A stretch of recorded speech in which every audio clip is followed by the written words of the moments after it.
Joining us to look at this is Subhrashtra, political analyst. We also have Rajyalakshmi Joshi, political analyst, joining us live. Tanvi Purti, political analyst, also live with us. Dr. Charu Valikana, former member NCW, also joins the panel. Rajyalakshmi Joshi joining us live as well. Rajyalakshmi Joshi, with this inclusion now yesterday, what do you believe should be part of the Women's Charter, which the cabinet now should hope to fulfill in the 2.5 years left of this government? A very good afternoon, Uday. And I think this is a really good day to discuss this very important issue.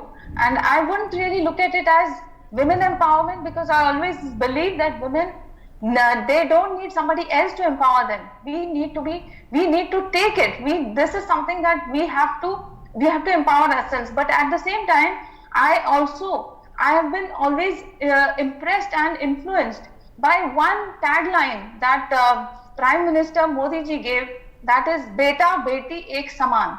And I really look forward to the day when that will actually happen, because that will be the day when we will not need any reservation to be able to get any number of representation of women in the parliament or in the ministries, and that we will not have to look at the numbers and be proud about something like paying some lip service or something, saying that this is the kind of numbers that we have had. So if you look at the numbers, then yes, it is a dismal number.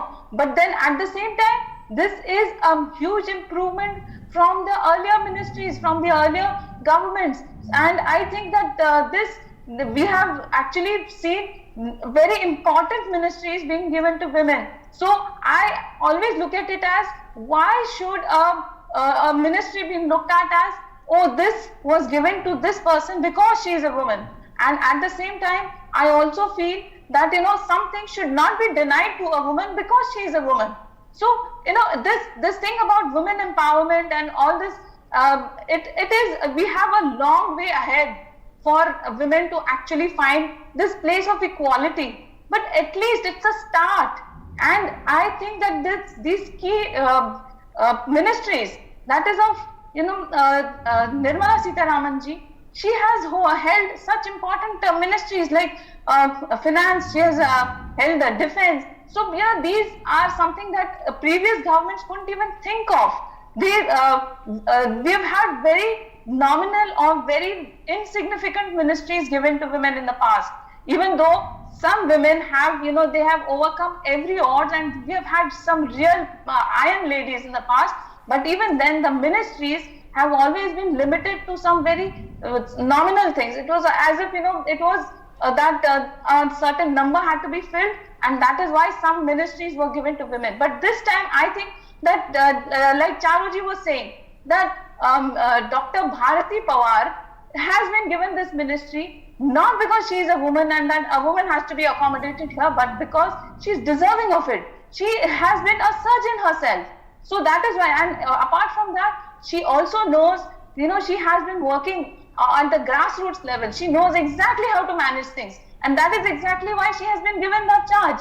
And another minister, Anupriya, so she has actually been into, she's been an MBA herself. She has been teaching. So she knows about the commerce, she knows about industry, she knows about corporate structures. So she is an ideal choice for taking these ministries ahead. So, this is how I feel that the right people have been given the right ministry, not because they were women, and they were not denied also because they were women. And that, I think, is a good start.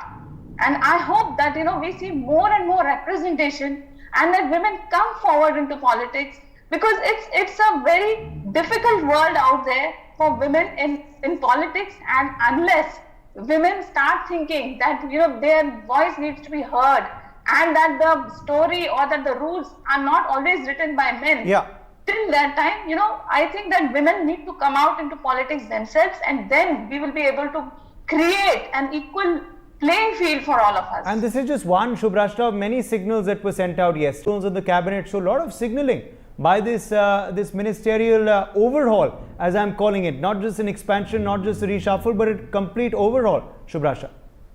Yes, I absolutely agree with Rajyalakshmi ji, and the way she has, spelled out ministries and why these women actually deserve to be there. It was really important to bring this to the fore. It's also important to there for us. The government has not been able to give cabinet positions and important positions. In my opinion, every ministry, first of all, every ministry is as important as the other one. Even if you're a minister of state, you have a lot of seats, provided you want to grind that seat and you want to move forward. I also agree with Raj Lakshmi ji when she says that reservations alone cannot be a finisher for all ills. My thanks to our guests for joining us.